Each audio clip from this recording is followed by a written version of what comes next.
The sacred is revealed in the ordinary. There is a beauty in this. But how do we discover the mystery of the sacred in our seemingly mundane existence? Welcome to Revealed, a podcast sponsored by Resurrection Catholic Parish in Green Bay, Wisconsin. Let's join our hosts, Katie McAllister and Tony Pickler, as they explore the lives of people, organizations, and resources that will help us delve into the sacredness of the ordinary. Well, today we are so privileged to welcome into our studio for Revealed, Jen Schmohe. We've known Jen for many years. Jen, welcome to Revealed. Gosh, thank you, Tony. I feel so privileged to be here and just really looking forward to this opportunity with you today. Yeah, thank you. So I know you've been involved in a lot of different nonprofits in town, and I've known you through the Brown County Homeless and Housing Coalition and some of the nonprofits that you have led and worked at through that process. So can you just tell us a little bit about your history and your career that way with nonprofits in our area? Absolutely. Over the last 15 years, I've been involved with several different nonprofits, as you mentioned, starting with Forward Service Corporation. We were based out of the Job Center, and I oversaw programs in 10 different counties and primarily working with low-income families, helping them get connected to meaningful employment, trying to help increase their income and get them basically on their way to self-sufficiency. So I spent 8 years doing that and then moved on to Green Bay Community Church, where I got to kind of continue that work, but in a little different space, where we leveraged volunteers to come alongside low-income families and, again, helping them get on a pathway towards self-sufficiency, leaving behind the supports of federal government programs, but really putting around them a place that they could be connected to, a place for belonging, a place where volunteers could come alongside and encourage and equip them to meet their goals. And then lastly, and most currently, now I am with Freedom House, and we're a homeless shelter for families, and we get the blessing to meet families where they're at probably, for a lot of them, the lowest point of their life. And so it becomes this really interesting space where you get to enter in and build trust and help seed them on their way to their next stage. And it's messy and it's layered with lots of complications, and no case is the same. So that's the work that I get to help steward every day. Thank you. Well, Revealed is kind of a three-pronged approach in terms of this podcast. One is that we talk to people in our community and find out how the sacred is revealed in their lives. We then talk about organizations, and then we talk about resources and practices. And so today we're really focusing on the organization that you're involved in, and that's Freedom House. So why the movement from, I was just curious, why the movement from Green Bay Community Church to this present position? What drew you to Freedom House Ministries? I would really say it was kind of like, for me, it was a next step in my leadership journey. Felt this tug on my heart of like, I'm playing a little small with my leadership. I could do differently. I could do more. I could really be a bigger light in our community for those who are disadvantaged and those who are struggling. And when the opportunity came up where Freedom House had the turnover and the position became vacant for executive director, I thought, you know what? I feel like this is where I am called to be. So it kind of worked out. It's a crazy story of how the departure happened and how I was able to be aware of the position and was able to, interview and land the job. And I'm so thrilled to be there. How about some history? What is the history of Freedom House? Do you know much about, where the process and where history? So the organization was started back in 1991 by a small, a couple who decided they really wanted to bless the community with supporting those families who were struggling. And so I started in a small home, and then eventually were able to grow, recognize the need was bigger than what they could house. And they were able to take over a nursing home that was being closed. The organization was closing their doors, and so they purchased that and a home next door to it. Those buildings were in operation for many, many, many years through, and the most known leadership person there was Robin Davis through that. And then we were able to launch a capital campaign and rebuild. And so they tore down the two structures and then built in 2019 the structure that we now have that you can see from the Nicolay Drive exit as you're coming off of the highway. And it's just such an amazingly beautiful building, and really was able to increase our structure or our capacity. And so now we're able to house 16 families, and every family has their own private bath. We have up to 6 bed spaces for the families, and sometimes when we get bigger families, then we allocate 2 bedrooms or 2 rooms, and then they have 2 spaces to kind of spread out over, because their rooms are great, but they're not huge. So, Can you talk more about the families that come to Freedom House Ministries? Where do they come from? Where do they transition to typically? And just a little bit about maybe some of the challenges that they're facing. Well, given that we are one of the only family shelters in Northeast Wisconsin, we really do get some transientness. We do see people coming in from other communities, but by and large, they are from our Green Bay area. A lot of the families that we've been working with most recently are really falling victim to a really ugly trend that's happening in our community right now with rent cost and availability of housing stock. So in our community, we're really decreased on how much housing stock we really need for the demand. And then also we're seeing a lot of property management companies that are coming in, purchasing homes or purchasing large rental complexes, and then increasing the rents because there is a high demand, right? And so the capitalistic nature of our world is that they're out to make the money, and then I heard 2 other things in the last 2 days, and from some of my partners about some other things that are happening in our community, and that is, we're having, with the onset of Airbnbs, right, being so popular. Yeah. And we have all of those homes in Old Ashwaubenon and Old Green Bay that have been gobbled up, and now they're only used in pack cream. So we're losing, that's another way that we're losing housing stock. And then another way that I didn't understand until this week was that we have a lot of properties that were identified as, that were built as low income housing, right? And they were built with housing tax credits that were given by the federal government. And now those are coming up on the end of their term. They only have to be low income for 15 years. And so we are right now hitting that 15th year mark. And so we are going to continue to lose low income housing unless those organizations re-up to keep them as low income. So it's a really uncertain road ahead in terms of, and how that impacts us is how quickly do we get people out of shelter? How quickly can we get them rehoused, right?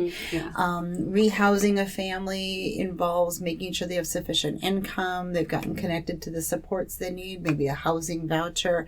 But our biggest barrier is really finding the landlord that will rent to them, especially when they have that housing voucher. So that is the thing that I think, if people are looking for something to pray about, it's that there would be an opening, there'd be openings available, and that people's hearts would be changed to be more compassionate around those who can't make the rents that are currently so high and so popular. What's the average stay for a family at Freedom House? Right now, we're running between 4 and 6 months very easily. So that is really slowing down our ability to, it affects our capacity, right, overall over a year's time. So we're trying to look at how do we do some strategic partnering, right? So Ecumenical Partnership for Housing is a strong partner of ours, and they run a transitional housing program that's 1 year in length, and then they also have their long-term home ownership programs as well. And so we try to continue to make referrals to those and keep a good relationship going there. It's not hard, honestly. So the vice president that used to be at Freedom House is now the executive director, Crystal. So it's really just, honestly, it's been neat to see how this reshuffling of leadership at Freedom House before I came in has now afforded some really new and more solidifying partnerships with the previous leadership and where they've gone. So Crystal and Jessica are people that we just love to work with and have had some really great conversations. So what does it take to support Freedom House? What are the things that needs to come through for you daily for this to be providing the services you do? To support a staff of almost 20, it takes about a $1.2 million budget, right? So where do you get $1.2 million from? Well, we spend time researching for grants and other opportunities, whether it's coming out of this community or the state or federal level. But really the bulk of our money comes from the faithful hearts in our community and abroad throughout the United States of people who have been touched either by our service or maybe they've walked through a door and they've been a volunteer and they've witnessed firsthand the struggles, and they've witnessed firsthand also how we steward those families and how we care for them and love on them.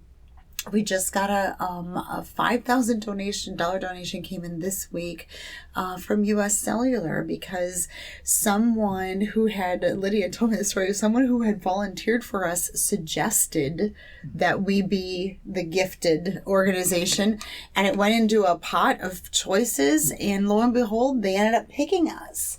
And it was an employee's mother who was the main volunteer, and she was dragged along as a child. It's just so interesting to me. Like every time there's a donation like that comes in, there's this beautiful story behind it of how people who were way before me in either leadership or working there imprinted on someone's heart to be generous. And I think that is what's so beautiful about an organization like Freedom House, is that they have such a following of community of supporters. It sounds like it's kind of like the widow's mite in a way. I mean, some of the people are giving just the little bit that they have because they believe in your mission. Yes. Is there any, how some nonprofits are known for this particular fundraiser that they do? Is there anything that Freedom House does that we could keep an eye open for as a community? That's a great question. So we used to do something called the Gallery of Hope, and it was in its heyday. It was an amazing event, and the last time we did it was right before we started the capital campaign for the new building. So we actually have not done a large fundraiser since 2018, I believe it is. So literally for the last, 3-4 years, it's been off of the small donations, the big donations. It's kind of that patchwork quilt kind of a thing, right? So we're looking at retooling for this next year, and we're going to be focusing in the spring on just doing some smaller donor engagement, real intimate kind of peer-to-peer things to just kind of reconnect with the base of who we already know, and then be planning for something in the fall. And we're kind of getting to reimagine and recreate, and we've got a new board structure that's in place, our new board membership that's in place, and just allowing some of those personalities and connections to kind of give it maybe a new flavor and kind of re-energize it. So I know from Resurrection, we have people that regularly go to Freedom House and cook meals and come and do other things, clean and play with the children and all kinds of different activities.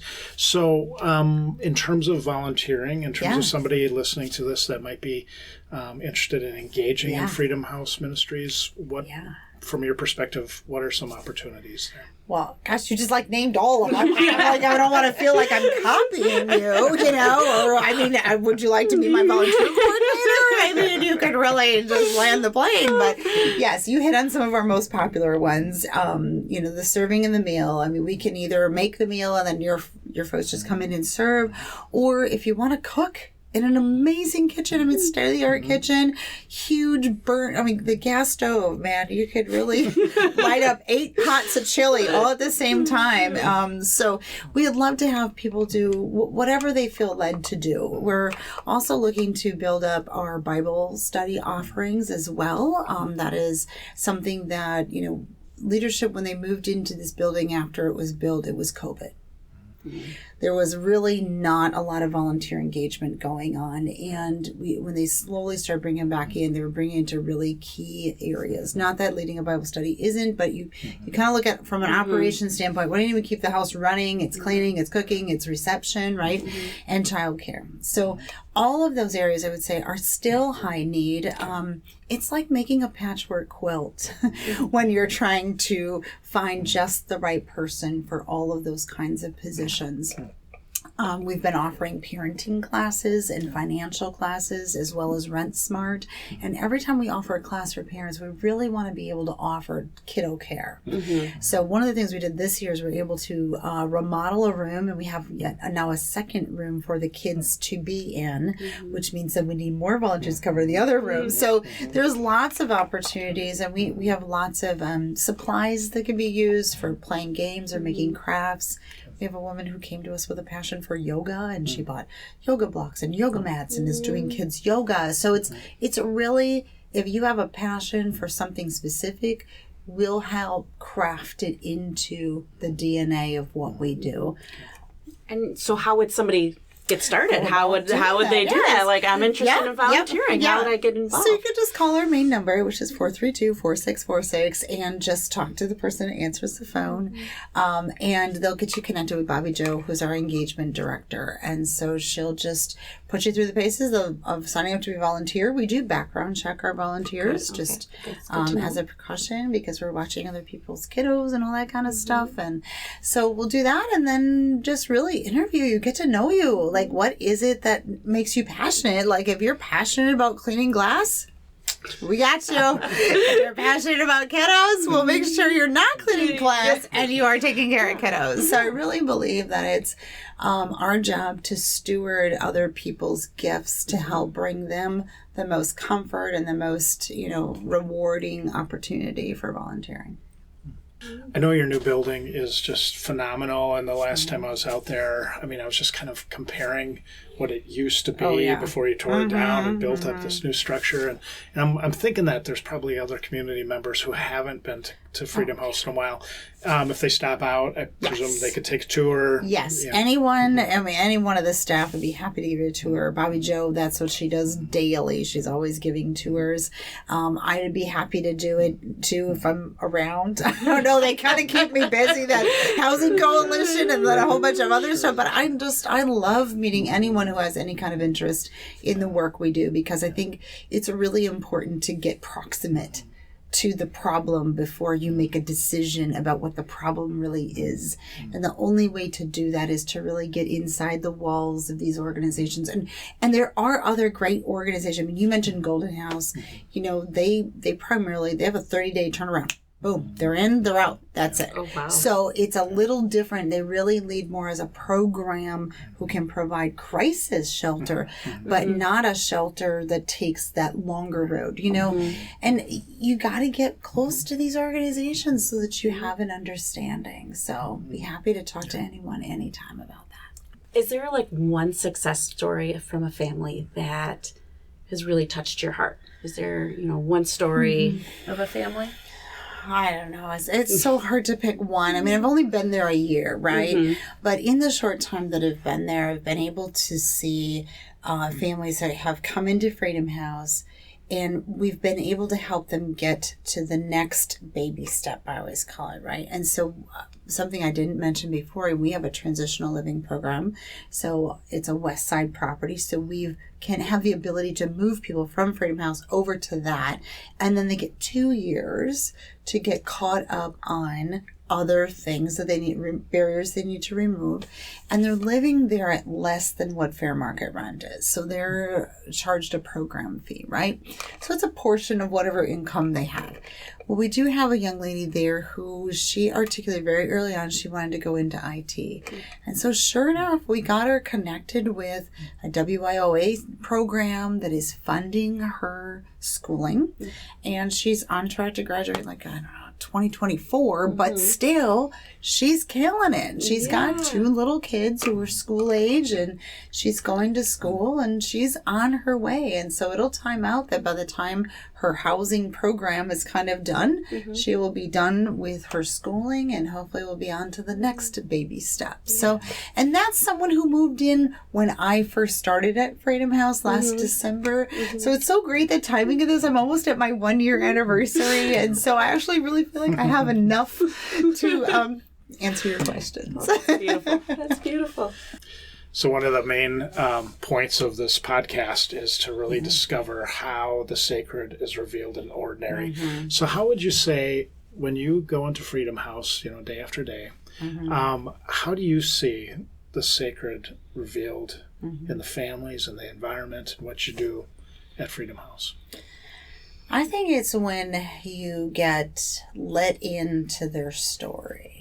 Right. And you get to be in that space. And sometimes it's like really unexpected. Like I'll be coming into work and someone says, "Hey, I wanted to tell you, and they want to tell you about something that is important. Maybe it's they've met a milestone, or I got a job, or I got that doctor appointment secured, and you get to just be there and witness their growth as they're taking steps, and you're encouraging them. And I think that leading with that love and that tenderness is, I think, the gift that we get from God in our faith, in just loving like Jesus would, right? Jesus didn't love with conditions. Jesus loved you first, and then understood your heart and understood your needs, and loved you, and then led you. And so that is really the leadership that I'm calling all of our staff, and then also in our volunteers when they're in our space, is that we're loving like Jesus. We're first leaning in and understanding the person's perspective, right? So that we're really getting a chance to meet them where their most need is, and then earning the opportunity to lead them to the next place. Well, Jen, thanks so much for leading Freedom House Ministries, which is such an important organization in our community, as you've already mentioned.